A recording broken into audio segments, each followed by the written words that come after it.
if you turn on the television for 10 minutes, there is no doubt that Obama is the candidate favored by the controlled corporate media. Yes, he is anointed. It is an endless worship fest, and I watched him in Europe quite a bit over the weekend on C-SPAN raw footage. He is bumbling. He doesn't know what he's talking about. I know a lot of high school seniors in government class that could speak more eloquently than him, and that is upsetting to me. You're exactly right. But the choice that's being made is, of course, being made by Wall Street, and it's being made by our old friends, the Trilateral, Rockefeller, Bilderberger, Council on Foreign Relations, Rand Corporation, Chicago Schools, Skull and Bones, Ford Foundation, you name it. They have all lined up behind Obama in a way that is unprecedented. You've got a unified oligarchical front now around Obama. McCain is barely mentioned. Hillary Clinton was swept aside. Others swept aside. An example is McCain lands in New Hampshire, and there's one reporter and one photographer. Everywhere Obama goes, thousands. Now, and you're exactly right. And there's a reason for this, though. Why do they support Obama? What's the reason? It is because he is the puppet who is most puppet. He's like Bush, who they know they can fully control. Yes, maybe even more so than Bush. He's somebody who's been raised literally up out of nothing by these trilateral people. My personal hypothesis is that Obama was recruited by Zbigniew Brzezinski at Columbia University between 1981 and 1983. They had just finished up with Carter. You'll remember that Zbigniew Brzezinski and Volcker ran the catastrophic Carter administration. And then pinned it all on him when he was well-meaning. Yes, and that's also an aspect of why they've chosen Obama, because Obama is not well-meaning. Obama is a boiling cauldron of hate. But back there in Columbia in 81 to 83, they were looking around for a puppet, a Manchurian candidate, assets, and of course they had a broad choice.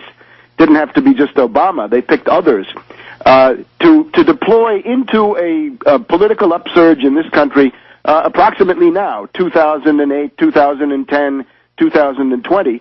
And Obama was one of the political properties that they picked up. So they have been grooming him and indoctrinating him. By the way, I'm backing you up. Dr. Dennis Cuddy has done a whole book on all these famous people. When they're in college, they'll be in the lunch line, and David Rockefeller will be there, or Zbigniew Brzezinski will be there, or Henry Kissinger.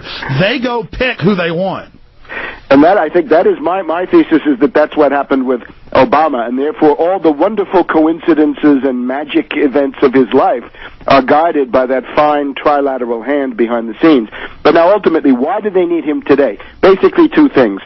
The entire phase of Islamofascism, war on terror, post 9/11, I believe is exhausted. I think they're gone into a new phase. The fake environmental Malthusian, the Russians are a threat.